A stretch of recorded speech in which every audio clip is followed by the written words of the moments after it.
Sales is the most lucrative skill in the world, period. The problem is most sales advice out there today is outdated, cheesy, and could even keep you from the deals that can make all the difference in your career. This is the No BS Sales School, a podcast for entrepreneurs and salespeople who want to master the skill of selling without all the BS.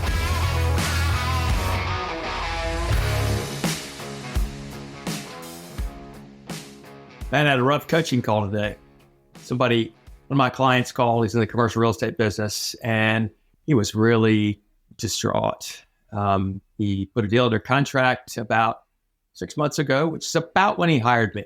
Put this piece of property under contract.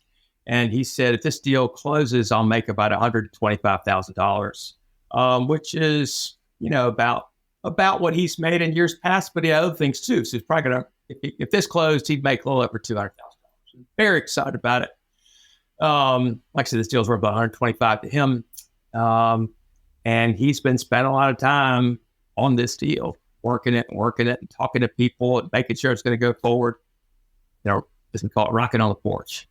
And I know how this feels because when I was in the commercial real estate business, I did the same thing, right? I'd get a deal under contract and I would say, or maybe 2 or 3. And I would say, man, if all these close, I'll make $300,000. And so my focus became, how do I get these 3 to close? As opposed to, how can I put enough things in my pipeline so that whether these things close or not, I'll be fine. Now, you may tell yourself that you are actually prospecting, but look down at the number of calls you've actually made. I mean, that's what I wish I had done, was look down at the number of calls I actually made for new business. And my guess is it wasn't very many, right? I was spending too much time, or where we call Hope Island, hoping these deals are going to work. Well, this guy was in the same spot, same business, same spot. I've been there. And he called me distraught because his deal didn't close. It's not going to close. It blew up. Now, he was like, what the fuck am I going to do? I don't know. Maybe, I'm guessing if any of y'all been in sales very long, you've probably experienced something like this. It's miserable. It sucks. Talked to him and he said, thank God you beat some sense into me. He said, because I have since put several more deals under contract, but not enough. And so we talked about it today. I said, look, it's okay to be pissed off. It is okay to be mad, to be sad, to be angry. It's okay to blow off some steam. You want to grab a couple of beers tonight? Whatever, do that. I said, but don't make the mistake that I did.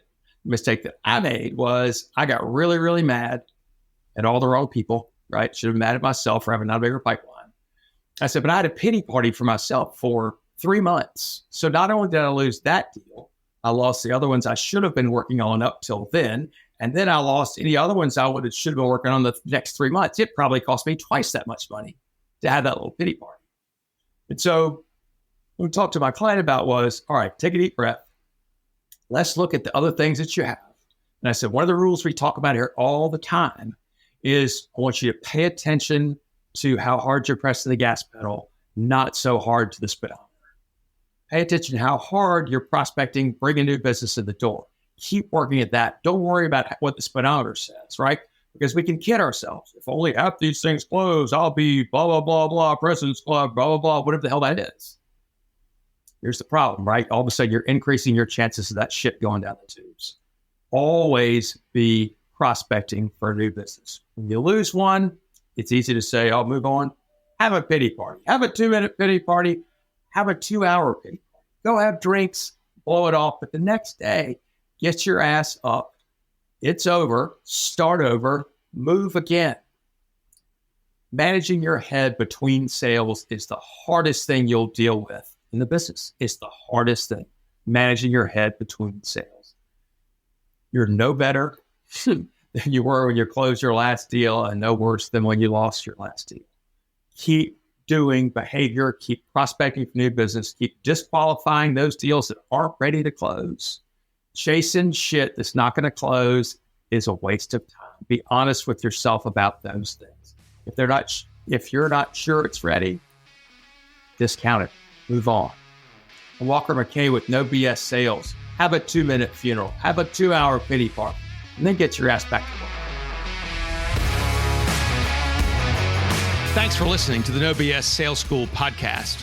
If you're struggling to close deals, then I want to invite you to take my free mini course, where you'll learn the 7 most expensive sales mistakes that will cost you time, money, and credibility. So be sure to click the link in the show notes or go to www.7salesmistakes.com. That's the number 7salesmistakes.com. Thanks again for listening to the No BS Sales School podcast.